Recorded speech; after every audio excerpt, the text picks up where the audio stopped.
Hello, everybody. I'm just giving this a second to make sure everyone can see me live on the YouTube. Oh, I think I'm live. Okay. Hi, everybody. Nice seeing you guys. Thank you for coming to the wine chat. Here I am. Yeah, I don't really have like a super big like theme for today. I just kind of wanted to hang out with everybody. So hope that's cool. Anyway, hi. First things first, I do have a couple of announcements that are kind of like fun and cool. One being I finally opened a channel memberships. I know, right? Basically I was just talking with some other content creator friends and I'll be honest with you guys, I've been having a lot of imposter syndrome and just saying like no one wants to bother with a channel membership, and I was like that for a long time. And then finally someone was like, "So what?" Like just have it open, and if no one gets it, then no one gets it. You're not losing anything. They only have things to gain. And I was like, "You know what? You're probably right." So I open channel memberships. Again, you do not need to sign up for it. All my content is going to be completely free still on the internet. You can come hang out with me whenever. It's totally fine. But I opened it in case you guys wanted extra bonus stuff. So, for example, you're going to get early access to videos. I can't always guarantee it's going to be super early access to videos, but it'll at least be the night before it's supposed to go live because I am still a hot mess of a human. So I don't want to overextend myself. And there's also going to be members only live streams. So I'm figuring, hey, maybe once a month, I'll do a members only wine chat. So it's going to be more exclusive. Only the members going to hang out. We'll have like some cool thing. I don't know. Members only wine chat once a month, and priority reply to comments because sometimes I get distracted and it takes me like a week to respond to comments. So if you are a member, you get a response within 24 hours. So that's what I'm offering right now. If you feel inclined to want to be a channel member, feel free. I would love that. But again, you do not have to do so. But I just wanted to give everybody a heads up. I officially decided that I'm worth it, I guess. I don't know. Good mental health, essentially. So anyway, let's say hello. Hi. Hello, hello, hello, hello, hello. Hi. Thank you guys for coming to the wine chat. So that's out of the way now. I've opened channel memberships. If y'all want to hang out there, feel free. If not, you're still welcome to hang out for free here. So anyway, I do have this one today. It is a Pinot Grigio. It's from Alto Adige in Italy, which personally, if I'm going to get a Pinot Grigio, you want to get one from Alto Adige. That's in northern Italy. They're the best. This one is actually pretty affordable. I think it's like 17 bucks, so it's pretty cheap. And I have like about one glass left. I realized last wine chat I said I was going to drink something red, but I forgot to put it in the fridge. So I'm drinking what I had in my fridge ready to go. So I have a Pinot Grigio today. La la la. And also, this is all the bottle that's left after I was filming Drunk Classics yesterday. So I am filming Drunk Classics at the moment. I'm reading Rebecca this month. I've read like 2/3 of it, as you can see. I have about a third left, so exclusive content right here. About 130 pages left. It's been a journey. Basically, this girl just has panic attacks for 300 something pages. I guess that's about what's going on with it. Mm. Yay! Thank you so much. That's so sweet. Delira! Ah! Sorry, Delira's a real life friend. Hi. Thank you for coming. We should hang out soon. Oh, Rebecca. I think that's the best way to describe my reading responses for it is I don't know. It's okay. Like the first 2/3 of this book, like I said, it's just a girl like spiraling and having panic attacks all the time. And just it's like, oh boy, oh boy. And she marries a guy twice her age, and it's just like a lot of like weird, a lot of weird. I'm hoping the final third I don't know, amps up, I guess, because right now it's just not a lot has been going on. It's just like moody panic attacks and then like an evil housekeeper. So far, nothing too cool going on here. Also, hi, how are you? I still need to meet your cats, Delara. I've been watching them on Instagram. By the way, Delara's on Instagram and an amazing Instagrammer. Book with No Name, if you want to look them up. They are a great human and also have adorable cats. Hello, nice seeing you. Hello, hello.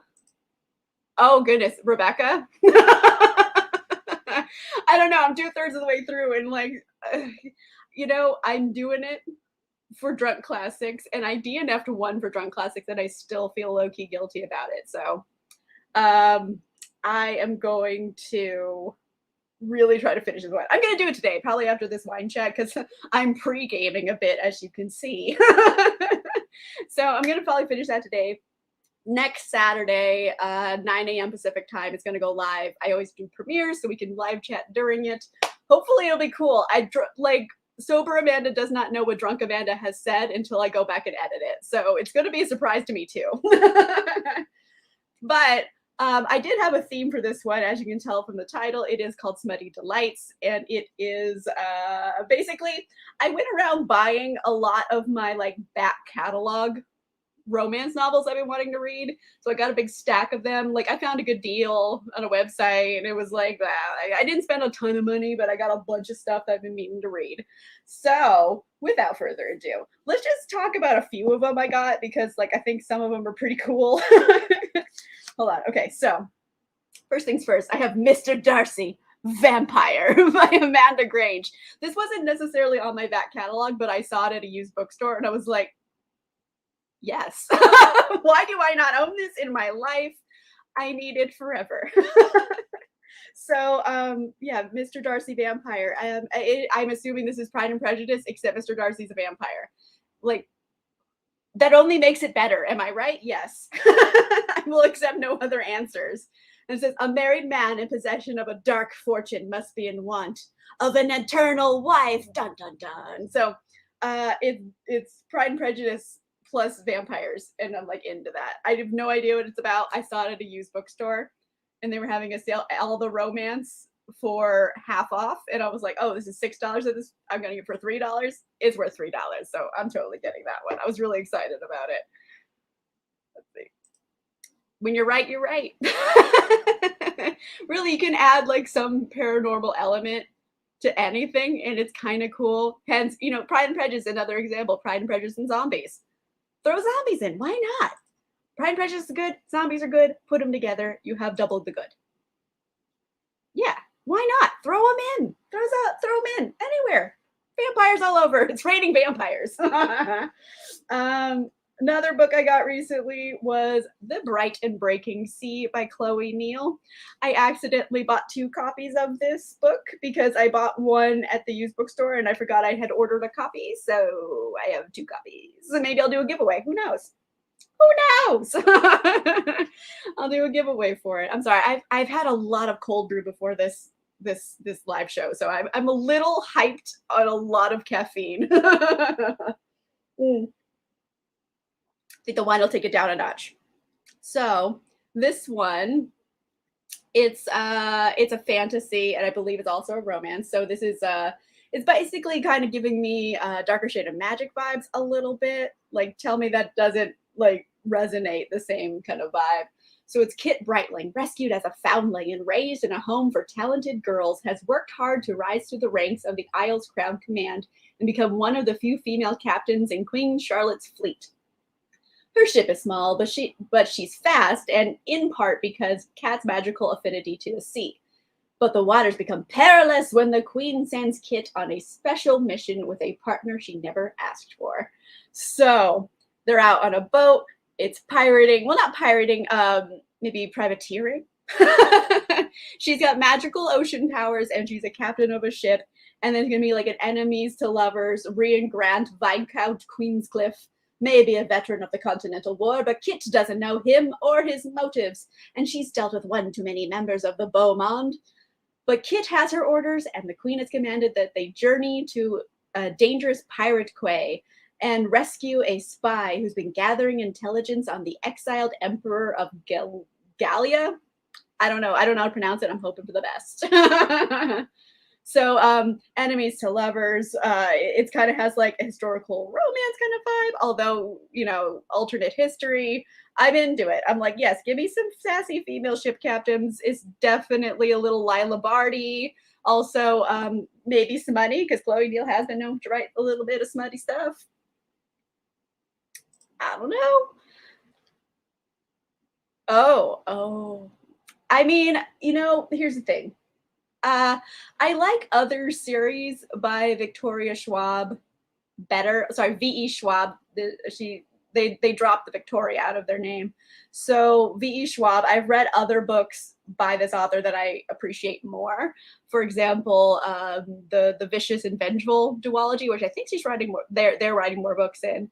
And I don't know. I think it's good though because it is like a high fantasy staple, and it has a really cool concept. It has really cool characters, so I think it is worth reading. Definitely, it's just got a lot.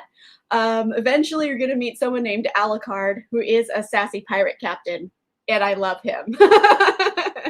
Although, like when I was first reading it, I'm like, Alucard, like that's Dracula backwards. Is anyone else seeing this but me? And like, I asked all my friends who'd read it, they're like, oh no, we didn't know. And I was like, it's Dracula backwards. But he's not a vampire. He should have been though, but whatever. Revisionist history here. Oh my gosh, I had so much cold brew. I just feel like I'm going a mile a minute. So also, recently, I picked up A Lady's Guide to Mischief and Mayhem by Amanda Collins. And this is going to be the book of the month for the Blades and Bodice Rippers book club in April on my channel. So whatever the last Saturday of April is, I don't know what day that is because I don't know how calendars work off the top of my head. Well, I know how they work, but I don't know what the days are. But whatever the last Saturday of April is on my channel, Blades and Bodice Rippers book club, we're going to be reading this one. I was hoping everyone would like it. I feel iffy now because I did look at Goodreads. I try not to look at Goodreads reviews before I read the book because I don't want to get like altered in my like perception of it. But I don't know how I feel about it. So we'll see. But basically, so it's 1865, and there's this newspaper columnist, Lady Catherine Bascom, and she is kind of she's an investigator, she's a reporter, and there's all these like murders happening. And she's trying to like solve these murders with being an investigative reporter. However, she's a lady, and that's vulgar to do. So there's this detective inspector, Andrew Eversham, and he's like appalled that this lady is like going up into murder investigations. It's 1865. We all know how civilization was. So he doesn't want her to do it. He's just like, I will be damned if you interfere in this again. You're not doing this. However, she's actually kind of good at stuff, and she's got beauty and brains. And these clues are pointing to a dangerous criminal, and they're going to have to join forces to stop a dangerous criminal. I love it. Lady detectives, give me. Yes. Oh, good. I remember that it was V.E. Schwab. They dropped Victoria, and I wasn't sure if it was she or they, so I was trying to focus on they. That's just something with me in general. I'm trying to use less gendered speech because, like, I realize I don't know everybody, and assuming genders is kind of presumptive. But thank you for pointing that out. I thought it was one or the other. I couldn't remember. Pirate fanfic, Tinkerbell and Hook. How does that work? Is she like human sized? I'm assuming she's human sized. There you go. I don't know. I am intrigued by Captain Hook. I know there are some books like about Captain Hook because I remember Hook when I was a little kid in the 90s. Like that was my first like Peter Pan experience was like Hook with Robin Williams and everything. And Dustin Hoffman, I think, was Captain Hook. So, I do like Peter Pan stuff, but it is hard to do always. And I'm happy she's human sized. I'm like, how would that work? Would it just be with like the hook? Oh my gosh, I'm sorry. I thought that. We're going to move on from there because I've grossed myself out. I'm sorry. So I also got this one more book. And mainly it's kind of happened randomly because this author was doing a signing in LA, but I didn't go to it. But it's Loathe at First Sight by Suzanne Park. Suzanne Park is supposed to be a comedian as well. So I was like, okay, a comedian writing a rom-com. Like, I feel like they have some comedic timing. It's kind of their job, you know? So this is Melody Jew, and she is thrilled to land her dream job as a video game producer. But her new position comes with challenges: an insufferable CEO, sexist male coworkers, and an infuriating yet distractingly handsome intern, Nolan McKenzie, aka the guy who got hired because his uncle is the boss.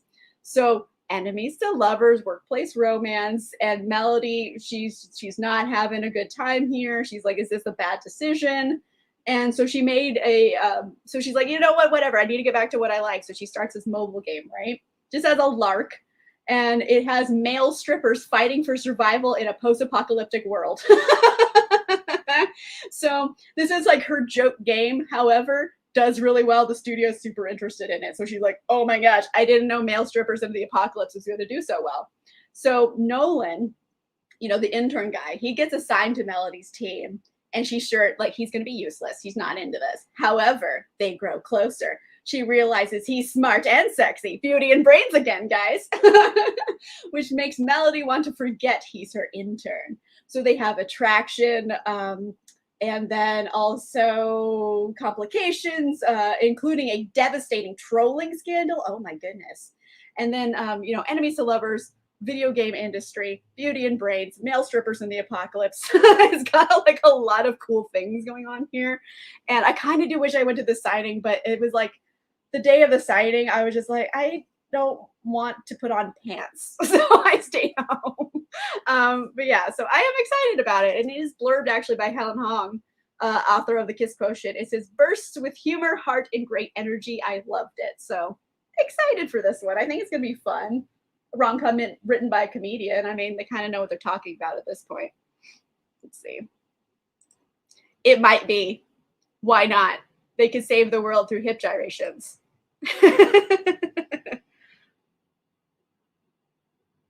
Yeah. I know I have some friends who really, really, really like Peter Pan retellings and everything. So let's see. Oh, disabled. Well, I mean, he's missing an arm. Is that something else, or just like the missing of a hand? Because I guess that is a disability if you're missing a limb. Let's see. Okay, one more book. So I also got Accidentally Engaged by Farah Heron. And this is one of those, again, I was in like an enemies to lovers kick. I don't know what it was. I just got like colorful, fun books, and they're all like kind of enemies to lovers. Maybe I was in a vibe that day. So this is a baking one. So they're bakers. So when it comes to bread, Rena Manji knows exactly what she's doing. She treats her sourdough starters like somewhat unruly children. But when it comes to Rena's actual family and their constant meddling in her life, well, that recipe always ends in disaster. This blurb is so rom-com-y. Just the tone of it. And I love it. I fully embrace the cheese. So Rena's parents, they found yet another potential good Muslim husband for her. This one has the body of Captain America and a delicious British accent. And he lives right across the hall. Well, convenient. He's the perfect mouth-watering temptation and completely ruined by the unwelcome side dish of parental interference. So Rena refuses to marry anyone who works for her father, and she won't be attracted to Nadim's sweet charm or gorgeous lopsided smile. That is, until the begging opportunity of a lifetime presents itself. A couple's cooking competition with the prize of her dreams. Rena will do anything to win, even asking Nadim to pretend they're engaged. And when it comes to love, baking your bread doesn't always mean you get to eat it too. So rom-com-y. All of the puns. So this is a perhaps like unlikely enemies to lovers. Is more like fake dating and cooking. And I love fake dating, and I'm obsessed with cooking shows. I love cooking shows. Do you guys watch them? Because I feel like everybody does. It's weird because I love. Oh, okay. Okay, there you go. So I love cooking shows. I watch them so much. I like to watch cooking shows while I'm eating food. Is that weird? I feel like it's like somewhat gluttonous. It's just like, let's look at food while I eat food. I don't know. I like to do it. Like Great British Baking Show. Any fans out there, let me know in the comments, the live chat. I feel like everybody loves it. It's just soft British people in a tent making cakes. Like, what is not to like? It's just pure serotonin. You know what? I have watched Sugar Rush on occasion. I like it, but it's not like one I've like watched religiously, but I have watched them. I like when they do the holiday ones in general because I like to put them on during Christmas. I know. It's like, I don't know if that's why I overeat sometimes because I'm just watching food and eating food. I don't know what it is. But anyway, I really, really like Chopped, but like, oh my gosh, the tension, like my heart can't take it because they're always rushing the clock and like they have crazy ingredients. It's like, here, use this tree bark and pancake batter and make me a 3-course meal. And they're like, how do I do this? And they always come up with something. But like the tension, I was like, oh my gosh, my heart can't take it. And then I freak out. But anyway, I love holiday-based cooking shows. I love regular cooking shows. I love them. I love them so much. Oh, it is? Okay. I think I watched the last season of MasterChef I watched was the one where they're in Kentucky. I mean, that it's a wrong show and I'm thinking of the wrong. I think it's MasterChef and they were in Kentucky because my boyfriend's from Kentucky, so we watched it. And we were like, okay.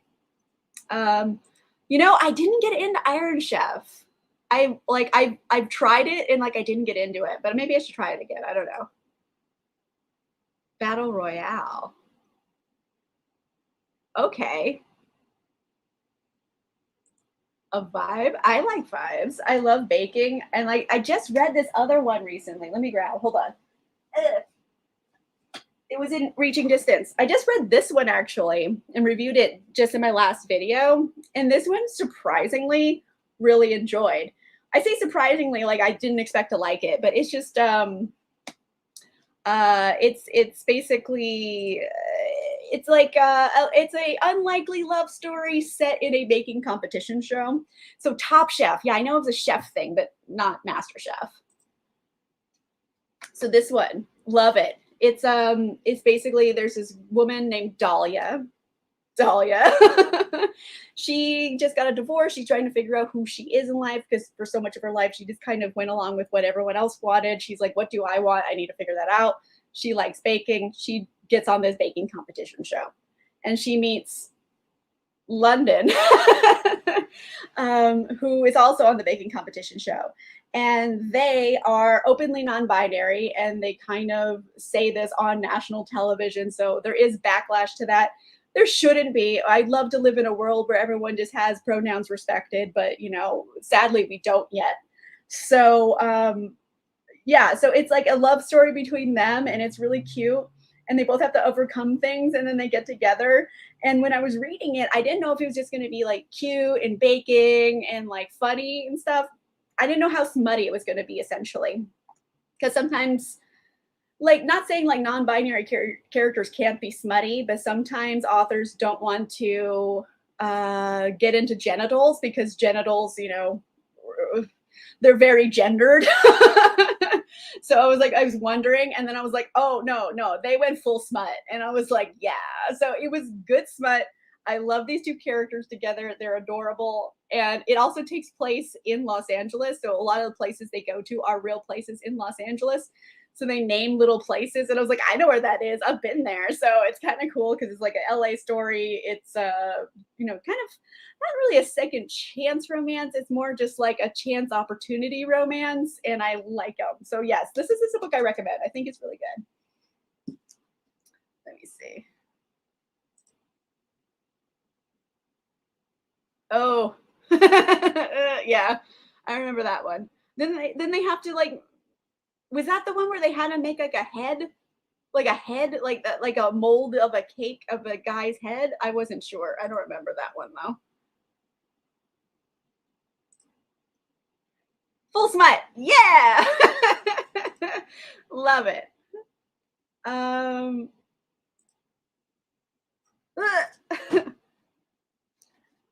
There is a lot of hair talk. You're not wrong.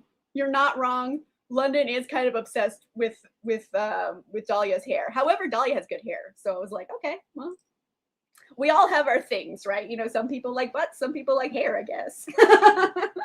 There is a lot of hair, though, like a lot of hair talk. Yeah, they had to make his head, right? I mean, the heads came out terrible, so that was kind of fun. At least, like, you know, they picked a show to make, you know, a cake of this person, and they picked the people who are going to do it the worst. So I feel like, you know, if there's a place to do that, it was probably the right place. Mm. Anyway, speaking of cooking, I have more cooking stuff. So I also got A Taste of Sage by Yafa S. Santos. And this one I was super excited about as well. Another baking one. I'm really in a baking romance right now. What is that? So this is Lumi Santana is a chef with a gift. She can perceive a person's emotions just by tasting their cooking. What? Okay, this is a book I just bought because I remember hearing about it, and then I liked the cover, and I didn't know she could taste emotions.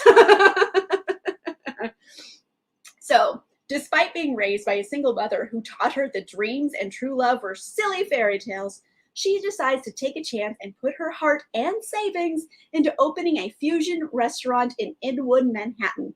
The restaurant offers a mix of Dominican cuisine she grew up with and other world cuisines. So great, love of fusion. When Lumi's eclectic venture fails, she takes a position as a sous chef at a staid traditional French restaurant in Midtown owned by Julian Dax, a celebrated chef known for his acid tongue as well as his brilliant smile. I'm like, okay, so he's kind of a dick. I don't know how I feel about that. Lumi and Julian don't get along in the kitchen, obviously. And Lumi secretly vows to never taste his cooking. Little does she know that her resolve doesn't stand a chance against Julian's culinary prowess. So basically, you know, it's one of those things like, is the dick that good? But it's like the food. Is the food that good? And apparently it is. So as Julian produces one delectable dish after another, each one tempting Lumi with its overwhelming aromas and gorgeous presentations, she can no longer resist and samples one of his creations. It sounds vaguely smutty. She isn't prepared for the feelings that follow, and now she's overcome with intense emotions. Oh my goodness, this is smutty. I feel like it's food porn. So she gets to crave his cooking throughout the day, which throws a curveball in her plan to save enough money to move on as soon as possible. Plus, there's also the matter of Esme, Julian's receptionist, who always seems to be nearby and watching. As the attraction between Lumi and Julian simmers, Lumi experiences an accident that will not only complicate her professional plans, but her love life as well. So I don't know what this accident is. I don't know. Like, I feel like I had this on the back burner for a while, and I didn't know the full plot. I knew it was like chefs and romance. I knew that, and I was like, yes, I'm into it. And I'm like, okay, so she can taste emotions?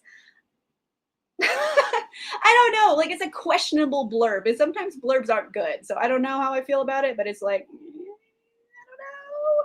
But I am interested in it. It has Dominican representation, which, you know, I love a diverse romance. Give it to me. And, you know, she's going to have like foodgasms all the time. And I'm like, how smutty is eating going to be in this book? I'm very interested in that right now. Let's get caught up on comments for a hot second before we move on. Okay, baking rivals competing to make their first royal wedding cake in 20 years. Oh. Okay. Paul Hollywood, though. Oh, man. I feel like if I was on his show, if I was ever on Great British Bake Off, like I would not get along with Paul Hollywood. I feel like I wouldn't be able to hold back sass. I'd be like, oh, you again? What do you want, Paul? Get away from my food. Do you have anything useful to say? No? Then get away. Like, I feel like I'd be very uppity. And it would be like, oh, another American. And the book named after her company. Oh, wait. Okay, so it's called Sweetland. Oh, queer, super sweet romance. Okay. And she's a baker, Sweet Hand. So the book is called Sweet Hand. I just want to double check that. Right? I love baking and I love smut. Put them together. Oh, what is your favorite smutty book to recommend? I've read most of the Lindsay Sands and I read the Wallflower series. Yeah. Urban fantasy smut. Urban fantasy is a little difficult because they're not always smutty right away. They often make you wait. But one of my favorite urban fantasies, right behind me actually, I love Alona Andrews. The smut doesn't happen right away. So this is book 1 of this Hidden Legacy series. Smut happens in book 2. There's like a dash in book 1, but you kind of have to wait for it because I feel like an urban fantasy relationship developed over several books is usually not right away. So you kind of have to wait for the smut, but like the story's so cool. So in this one, she has another series, the Kate Daniels series, which is like 10, 11 books at this point.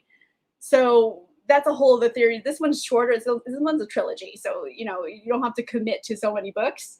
But basically, in this world, right? Yeah, okay. So in this world, there's all these magical houses, essentially. So back in the day, like Wild West era, doctors invented this serum and somehow it unlocked latent magical abilities. And then it got out of hand because too many people took it, and then like craziness.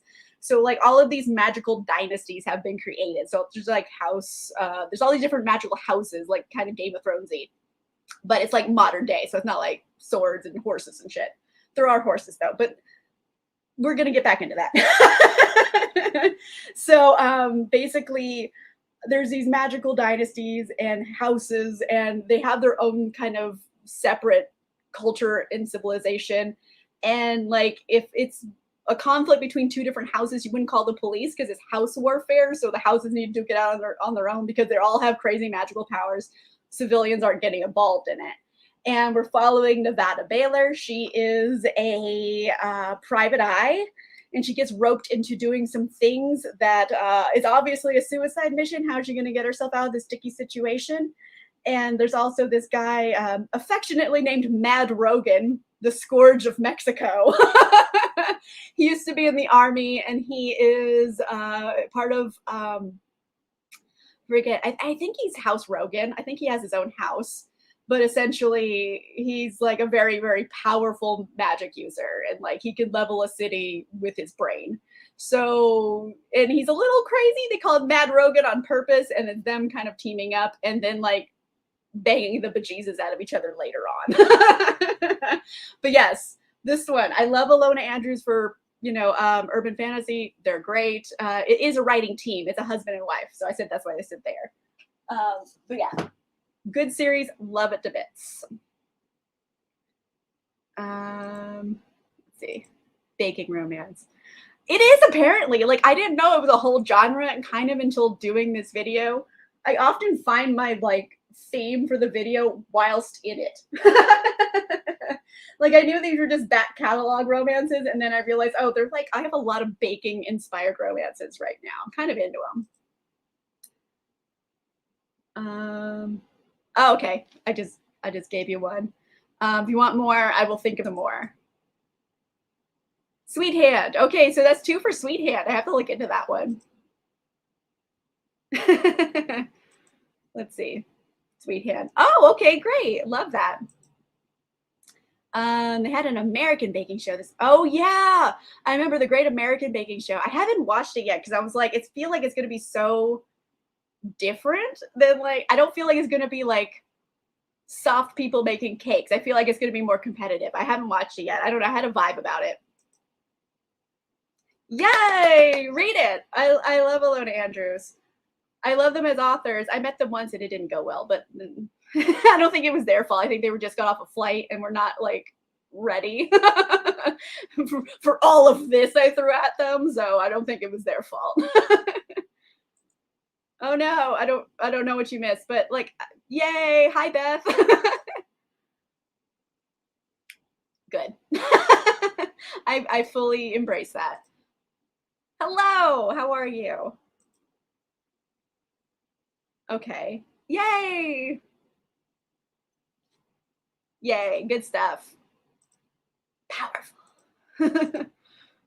Powerful magic user. He is supposed to be, you know, like sex on legs. So hopefully. Yeah, as a husband-wife team, I feel like Alona, the wife, wrote more like romance, and then her husband is former military, so that's why all of like the military aspects, if they're using weapons, like it's very particular. So I feel like they both add in their own things to it, and when they blend them, it actually works really well. So it's kind of cool.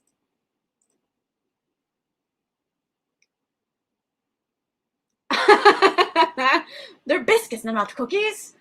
You know, like I don't know why we call them cookies. It feels like, you know, like calling an orange orange. It doesn't feel all that original, but like, okay, I get it. I feel like cookies is a silly name, but like, I don't want to agree with Paul Hollywood on anything. Mm. The cover is terrible. I will give you that. It's not well designed, but it is a great book. Highly recommend. Well, now that you mentioned being an ace individual as well, there is a bit of smut and it is a love story, but it's not overly smutty. Like it is a love story, but they have bigger things going on than their relationship. But that is a big part of it. I'll just let you know now going forward. Yay! Well, I'm glad you're here now. We still got a bunch more to talk about. We'll probably be here for another 30 minutes, so you got plenty of smutty delights to enjoy. For anyone just joining us now, brief overview about what we've been tacos. I'm sorry, I love tacos. Okay, brief overview about what we've been talking about. Surprisingly, food-based romances and baking and like cooking, restaurant-based. There's so many like food romances out there, and I feel like it's its own genre that I never really considered a genre. So we've like discovered something today, everybody. I feel good about it. But yeah, so I bought a bunch of my back catalog romances, and I've just been telling people what I got recently, and we've been just chit chatting, shooting the shit. So I actually got book 1 and 2 of the series separately, 2 different places, and I was like, oh, hey, these go together, nice. So the first book is To Love and to Loathe, and then I have To Have and to Hoax. So I think another one's coming out soon too. So I'm like, I feel like, I hope I like these. I've got a lot. Oh, okay. So this one was actually a gift. So that's why I have this one. So Myra, okay, one of my subscribers, Myra, sent this to me. Thank you very much. And then this one I bought randomly. So I put a lot of eggs in this basket. Hopefully they're good. So the widowed. Oh wait, so are foes with benefits better than friends? It's gonna be hate fucking. I'm into it. Okay, so the widowed Diana, Lady Templeton, and Jeremy, Marquess of Willingham, are infamous among English high society as much for their sharp-tongued bickering as their flirtation. Ooh, into it. Okay. One evening, an argument at a ball turns into a serious wager. Jeremy will marry within the year, or Diana will forfeit £100. Dun dun dun. So, shortly after, just before a fortnight-long house party at Elderwild, Jeremy's country estate, Diana is shocked when Jeremy appears at her home with a very different kind of proposition. What's happening?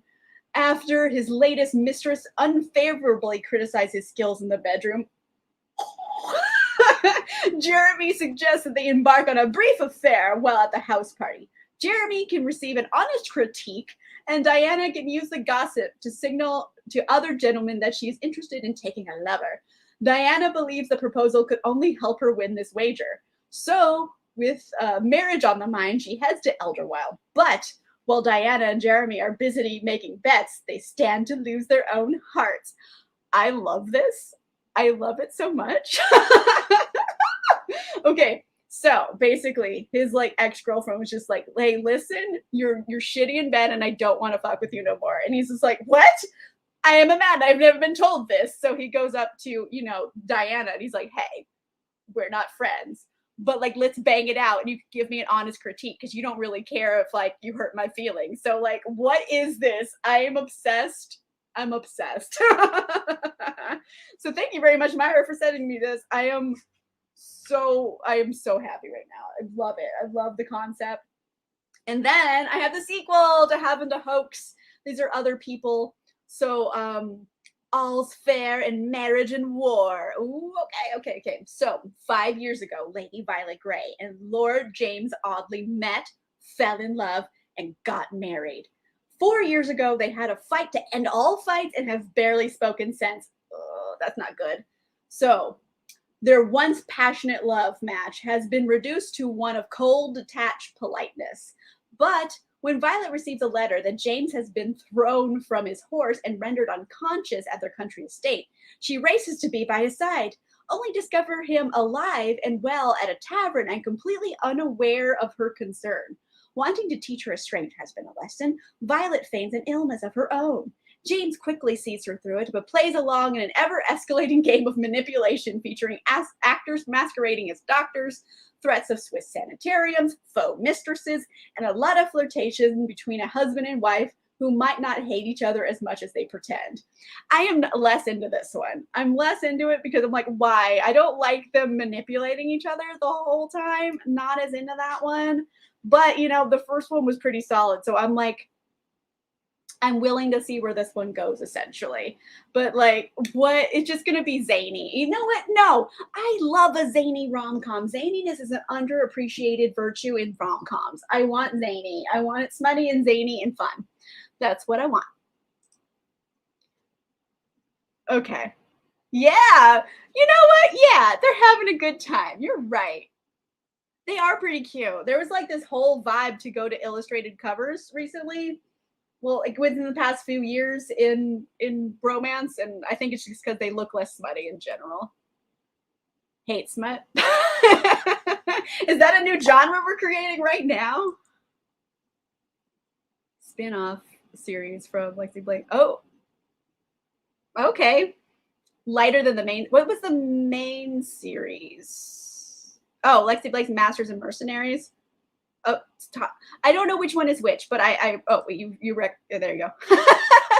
There you go. Thank you for clarifying already. I love it. Food romance. That should be like a whole vibe. I'm going to have to like do a whole live show just on food romances. I've read a bunch of them now that I'm thinking about it. Okay. Oh, Having the Hoax is actually the first one? Oh, I didn't know that. Okay, so it's the other way. Having the Hoax and then To Love and to Loathe. Okay. There you go. Didn't know. Thank you for clarifying that. I would have read them backwards. So thank you very much. And last book I got recently that like I was kind of low-key obsessed with when I saw the blurb is The Duke Undone by Joanna Lowell. Hear me out. I think the next book of this series comes out. It just came out recently, actually. But you guys, like, let me read this to you because I read the blurb and I was like, yes, I need this. So, an artist stumbles upon a naked duke and an unlikely love story begins in this captivating Victorian historical romance. It starts off with a naked guy, right? Love it. Okay, so when Royal Academy painting student Lucy Coover trips over a naked man passed out in a London alley, she does the decent thing. She covers him up and fetches help. Trouble is, she can't banish his muscular form from her dreams as easily. Compelled to capture every detail, she creates a stunning portrait, but is forced to sell it when the rent comes due. What could be worse than surrendering the very picture of your desire? Meeting the man himself. Dun dun dun. Arthur Philby, Duke of Weston, is nobody's muse. Upon discovering the scandalous likeness, he springs into action. His infamous family has been torn apart by shame and secrets. He can't afford more gossip. When a whisper might jeopardize his inheritance and his chance at independence. His plan is simple. Burn the painting, confront the artist, or rather, it's simple until he meets Lucy and decides to offer the bewitching young artist a devil's bargain. He'll He'll help save her foreclosed home if she'll help repair his family's brutal legacy. So I think it's gonna be fake dating, but basically she finds a naked guy in the alley and she's like, but that ass though. So she paints a picture and then it gets sold. I'm assuming he buys it, but it's just like, how weird is that? Some person saw you naked randomly and then they like drew your dick on a picture frame and sold it. So I was into it just because I'm like, how is he naked in an alley? How did this happen? How is this going on? It's so zany. I was kind of really into it. Luckily, she did cover him up and get help, though. She didn't just like leave a guy naked in an alley. So there's that. Food romance. It's like a whole thing. It's like a genre that I didn't know existed till now. Right? Oh my God, that premise. I didn't hear about it until I randomly saw it and I was like, what's this? Oh my God. So like, yes, this one I'm very excited about. The next book in that series just came out recently, I think. Let me check. Okay, so The Duke Undone, right? Let's see. The Duke Undone. I remember because like I almost read the second book of the series because I just saw it randomly and I was like, oh, what's this? I'm like, oh, wait. There's another book. Oh shit, I have that book. So I didn't read the next one, which is the Runaway Duchess. So again, zany kind of rom-com stuff. There is this. Oh, never mind. My phone doesn't want to work right now, but it's a Runaway Duchess. I'm assuming for reasons, but I'm excited for it. Yeah. So those are all of my like new back catalog romances I have just collected recently. I am pretty excited about all of them. I've also started like I don't know, I've started a system, I guess, because I have all of these like back catalog titles on my shelves. And I want to get through them. So I found a bunch of jars and I wrote down all the names of all the books on my back catalog. I put them in the jars. And then I figure each month I'm going to pick one. I put them in jars by genre too. So I'm gonna pick one out of each jar and like try them every month. If I like them, I keep reading. If I don't, I can just toss them because I want to clean out my shelves. They're always full. It's a common problem for book nerds. You always have a full shelf. So I want to clean them out. I want to read my back catalog. So that's the project I'm working on. Spoiler alert, I'm probably starting it next month in my TBR. So does anyone else have any food related romances? I can think of one off the top of my head right now, but it's not necessarily like a cooking person. Shoot. I'm sorry, I'm looking it up. Adriana. It's by Adriana Herrera. Let me see if I can find it. Basically, it is a Brazilian woman. She has so many like Here to Stay by Adriana Herrera, and there's so much like Brazilian food in there. So yeah, basically, if you're ever interested in Brazilian food, that's a good one.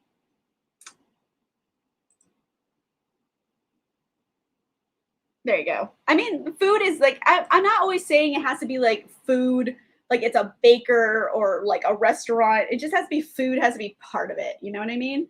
There's so many romances where like food is such a big part of the story. Oh, what was this one? I think it's called,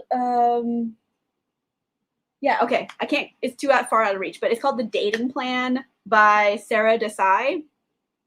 Again, it's not a food romance, but food plays a big part in it.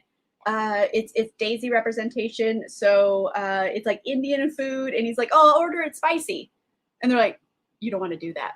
You don't get that spicy." He's like, "What? I ordered it. I get spicy at your house." She's like, "Honey, that was white people spicy. You don't want to do that." And he's like, "I'm doing it," and then he gets it, and it's like lava, and he has to like, "I'm not quitting on this." So a lot of food references in there too. I love a book with food. I love food. It's just me. I like food. I like cooking. Let's see. Oh, sapphic age gap. Okay. I love it. Okay, so food porn, food romance, whatever, if you want to be cleaner about it. New genre. Love it.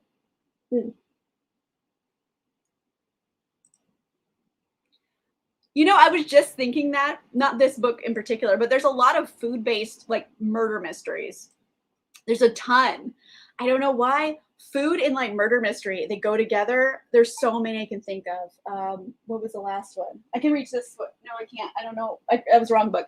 Arsenic and Adobo. That's a Filipino restaurant. It has a romance in it, but I don't think that's the main part. It's mainly like a murder mystery.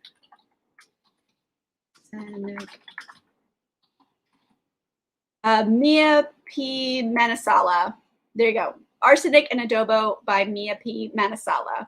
So that one's good too. Has a romance in it, but I feel like the main point is like the murder she's getting framed for.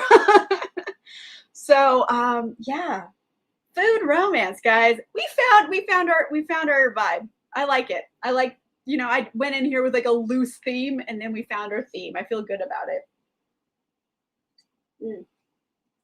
So please let me know if you guys have any more food-based stories or romances in particular. I'd love to shout them out. Yeah, let me think. I know there's more. I just have to remember them.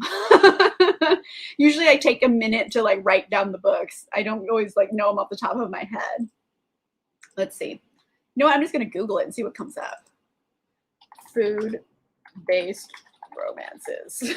Let's see what happens. Let's all Google together. Romantic books about food. Death by Dumpling by Vivian Chan. I like the name of it. I don't know what it's about though. Oh, The Way You Make Me Feel by Maureen Gu. I did read that. It's YA. It's a lightly a romance. It's more of like a coming of age story, but it is kind of really zany and fun. I like Maureen Gu. She writes like zany, funny books. They're YA, but I feel like they're pretty good. I enjoy them. Yes, I don't have it yet. I love it. I just like grew up in an area of Los Angeles that has a really, really big Filipino community. So like all my friends were Filipino growing up. So like reading Tagalog in a book is just like comforting for me. And hearing about all the food, I'm like, oh, it's like my childhood. Okay. Romance with Caterer and Magic Garden. Love Magic Gardens. Yes. I haven't. I think that's also Adriana Herrera, though. I did put that on my TBR for this coming Christmas, like a year almost from now, but I do have it on my list. I believe that is a FF romance. Am excited for that one. Is it off the chart? Okay, you guys, so many people have mentioned Sweet Hand to me. I'm going to officially put it on my TBR. Like, you guys have done it. Let's look it up. Ooh, Island Bites is the name of the series. Okay. Oh, it's in Trinidad? Okay, okay. So, Sweet Hand. After a public meltdown over her breakup from her cheating musician boyfriend, Cherie swore off guys in the music industry and dating in general for a while, preferring to focus on growing her pastry chef business. Love it. Love pastries. When Cherie's younger sister reveals she's getting married in a few months, Cherie hopes that will distract her mother enough to quit harassing her about finding a guy, settling down, having kids. But her mother's matchmaking keeps intensifying. Cherise tries to humor her mother, hoping if she feigns interest in the eligible bachelor she keeps tossing her way, she'll be off the hook, but things don't go quite as planned. Turns out, for the first time in ages, she and Kieran King, the most annoying man ever, are on the island at the same time. Avoiding him is impossible, especially when Kieran's close friend is the one marrying her sister, and he's the best man to her maid of honor. Oh, shit. Okay, so Kieran doesn't know what to make of Cherise now. They've always butted heads. To him, she's been a stuck-up brat who seeks attention, even when he secretly harbored a crush on her. Ooh. Now, with Cherise's sister marrying one of his good friends, he can't escape her as the wedding activities keep throwing them together. When things turn heated after a rainy night of bedroom fun, after the bedroom fun, it turns heated. They both have to figure out if they can survive the countdown to wedding day without turning into a recipe for disaster. Okay, so yes, I am going to read Sweet Hand eventually. You guys have like talked me into it full on. Okay.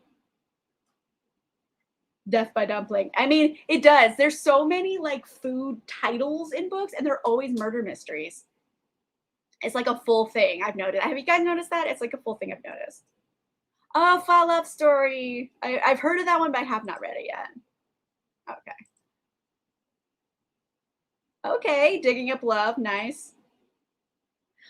Oh yeah, you know what? I just heard about that one and I don't have it, but I like Do Not Fall in Love. I love it. I love it.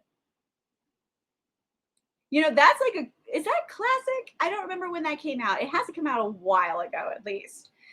You know, this is there's a lot of donut romances. I love donuts. Actually, I have a question that's unrelated to that, but like how old does the book have to be a classic? You know, because like I'm reading Rebecca and that was published in 1938. So that's obviously from a while ago. But like what about modern classics? Like, would The Godfather be considered a classic? I think they came out in the 60s. Or you know what? Here's like an inside scoop. I was tempted to try to read like a modern more book, like low key for April. I kind of wanted to read Interview with the Vampire for Drunk Classics, but is it a classic? I don't know. I came out like the late 80s, early 90s, I would say. So is that a classic? Does it count? I mean, that's longer ago than I tend to think it is because like time goes fast. But like 1990 is like 32 years ago. So that's a while. But so okay. Anything published before 1950 is considered a classic, and after 1955 is considered a modern classic. But what about 50 to 55 is just kind of iffy territory. Yes, it counts. Okay, yes, it is. Okay. I figured there could be, you know, exceptions to rules, but I know like the older the book, the more classic it's considered. But I'm like, how classic does it need to be? Okay. I was told it has to be 10 years in the past for an event to be considered history or a modern classic. Okay. So I don't know. Like, there's another book, The Secret History, that I tried to read and hated, so I didn't. I know that's sacrilege. Everyone loves that book. I did not. Basically, it was just so Catcher in the Rye vibes that I could not fuck with it. I know Catcher in the Rye, classic. Don't like it. There's a lot of classics I have actually read and do not like. So that's kind of put me off classics for so long. Hence now I get drunk and read them. So I can like force myself to read them. But there are some classics I'm just not into, but I know people want me to do. And Catcher in the Rye has been like suggested before, as well as The Great Gatsby, and I hate it. I'm sorry, I hate The Great Gatsby. But part of me is just like, you know what? It's short. I could get like very drunk and maybe like muddle my way through this and just talk shit the whole time. Like that could be fun, maybe. I don't know. Yeah, people either love Donna Tartt or not. That's The Secret History. It was just like, who is this Holden Caulfield motherfucker? I did not like it. I have a whole like list of Shakespeare I want to do as well. I kind of like doing the Shakespeare. It's easily like split up into acts and stuff. So like I can read an act, drink, and then like do my review of the act, etc. So it kind of like helps my brain like stay focused a bit. So they work really well. Okay. I know there's a movie, but I don't know when the book came out. Has it come out before 2000? I'll be right up there with you. Like I've had people say it's romantic, and I'm like, I think you fundamentally misunderstand The Great Gatsby. It's not romantic. It is awful. You should not root for them to be together. Daisy is the worst. I hate her. I hate Daisy. No one should want to be with her. She's terrible. Anyway, not that Gatsby's all that great either. They're both awful. Maybe they deserve each other. I don't know. I hated it. The only book I know I will never do for a drunk classics ever is Anna Karenina, because that book I want to burn with fire. I hate it so much. I had to read it in high school and I was the only one in class who hated it. And I was like, how does anyone like this? It's god awful. Like I hate it. I hate it so much. So much. Okay, there you go. Okay. Oh, thank you. I appreciate that you like the series. You're in the Slavic area. I forget which country off the top of my head, but I'd be interested in what classics you guys are reading over there. Taming of the Shrew. I did back in the day when I was an actress. I did play Bianca in that, so like I have a fair understanding of that one. So I don't know because I just know it so well. I don't know if I'd want to do a drunk classics on it. Thank you. I'm not the only one who hates Gatsby. It's just I don't like F. Scott Fitzgerald in general. I've tried other stuff by him, and I just find him pretentious. Do not like it. 1999. Oh, it was published in 1999. They made the movie in 2000. That's quick. Oh my goodness. Oh my! You know what? Drunk watching that movie sounds like a great time. Now that you say it. Oh my goodness. The book came out in 99, right? Thank you. I'm not alone here. Great Gatsby is just it's just rough. I can't deal with it. So yeah, this month I am going to finish Rebecca probably later today. I'm going to be finishing this one off. Last third, about 130 pages. Hopefully some cool stuff happens. I like the book I got though because like I got it used at a used bookstore, but someone had written in it a bunch. Try to find something. They highlighted things and they wrote notes and stuff. And they're like, oh shit. Like they wrote little notes and stuff in it. So it's kind of cool. Like I'm reading the book with a stranger and what they found interesting. So I've been enjoying that aspect of it, but I've been very careful about skipping ahead. I don't want to know. There you go. There, yeah, I forget which country. I'm sorry, but I remember the area. Okay. Lot of family dramas, especially I don't think Russian literature counts as Slavic, or maybe it does, I don't know, but there's a lot of family generational trauma in those. That's kind of like their bread and butter. Um, but yeah, so Rebecca this month coming out next Saturday. I will have this completed. It will be read. And I'm thinking, well, no, March, I was going to do Jane Eyre. That's what I was going to do in March. And then April, I was thinking Interview with the Vampire. I'm going to count it as a classic. You know what I mean? Fuck it. It's my channel. I can do what I want. It's going to count. Yeah. Just, mm-mm. I love Baz Luhrmann, though, the director of that. But yeah, it's just bad. I feel like the movie with Leo, actually, that new one, pointed out how fucked up it is to the point where like no one felt it was romantic. Everyone should be like aware that like this is toxic. So I think it did that well, but it's still fucking The Great Gatsby. Everyone loves Jane Eyre. Like I know what it's about, but like I haven't read it. So I am interested to see and then like gasp at things. I want to get full into the drama. I am into it. You know, I haven't read anything by Anne Rice. I know, right? That's crazy. I haven't read anything by Anne Rice, but I want to. So I'm going to do it for Drunk Classics. I don't know if I'll get drunk. Maybe I'll just read it and enjoy. I don't know, but like it's going to happen. I own it. It came out in 76. I'm counting it as a classic. That's old enough.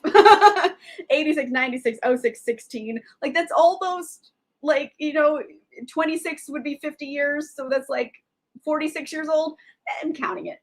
I'm counting it. She has. I was sad. I haven't read any of her books.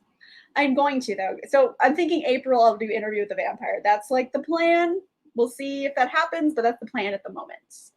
Yeah, so we've come up on an hour. If you guys want to talk about anything else, let me know now, or we're going to start wrapping up. Again, what did we learn today, guys? We learned that food romance is a whole thing, and I'm into it incredibly. Also, I open channel memberships. If you guys want to be a member, feel free. Of course, you do not have to. My content is still free on YouTube. This is just like if you want bonus stuff. I decided to open it. So if you're welcome to join. If you don't want to, that's totally fine. Yeah, it's Wuthering Heights is a Bronte, right? And I hate Wuthering Heights. I hate it. So that's put me off reading Jane Eyre for a really long time. I haven't. I own it. I have the first book. I got it at a used book sale once. I haven't read anything by Anne Rice. I know. Food is sexy. That's what we learned. I mean, I love food shows. I got really into cooking as soon as the pandemic happened. That was like my big new thing, was just like, well, I can't go to restaurants and like it wasn't safe to go to a lot of places, so I better learn to cook. And then I did, and then I'm like, I like cooking. But it's so smutty, and I've heard it kind of has dubious consent issues. So I don't know. I don't know about it, but like I don't know. It's on my radar. I own book one of it, but like I haven't read it for that reason. I hate it. Fuck Kathy and Heathcliff. Fuck them. It's just people like moaning on the misty moors and just being sad about shit. And I was like, you guys both suck. Stop talking to each other and move on. Everybody needs therapy. That's also my main takeaway from this. Everybody needs therapy. Like, just fucking, oh my gosh. Anyway, so yeah, cool new things on the channel going forward. I don't know. I was looking into doing a Patreon, but I have not set it up yet. So we'll see in the future. I was looking to do maybe like a Patreon book club. Let me know if you guys would be interested in it. Drop me a comment on any of my social media or leave a comment on this video. What kind of things would you be into if I did a Patreon? Like, I was thinking definitely a book club. And maybe like for a higher tier, like I'd send you a book for Christmas or something. You know, one of the books I love the best this year, I send it to you as a Christmas book. That was kind of like my first two ideas, but I haven't really set it up yet. So thank you. I appreciate that. Okay. That makes me feel better, Beth. Thank you for that. Because like I want to like Jane Eyre, but I know I hate Wuthering Heights. I have heard that. I believe you. That's why I haven't read it yet. Anyway, yeah. Thank you guys so much for joining me. I've really appreciated talking to all of you. And yeah, I'm gonna think about it. We'll see. We'll see. I'll definitely let everyone know if I'm gonna do that. But I kind of want to do a book club. And I was like, well, maybe I'll do it on Patreon. Who knows? Thank you. Aw, you're so sweet. I appreciate that so much.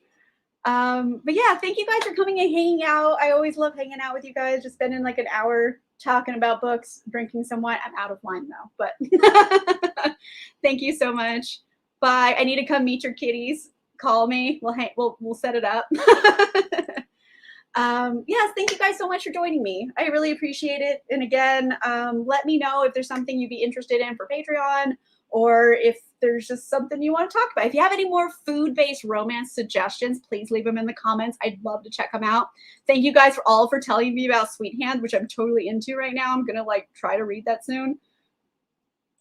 Yes. Yes, there's a lot of body positivity with females, but less with males, and I appreciate that, and I want to look more into that category. So thank you for bringing that up. Thank you, you too. Thank you. Bye, Bev. Again, that's the first one I thought of. Perfect. Hearts. Yay! Wine break. Love it. I would totally give you an excuse for that. All right. Thank you guys all for coming. Let me know things in the comments, and we'll hang out again soon. There'll be a new video on Wednesday and a new video on Saturday. Again, Saturday is going to be Drunk Classics. And yeah, we'll have another wine chat probably next month. Well, definitely next month. I'm not sure which weekends yet, but I'll let you know as soon as I figure it out.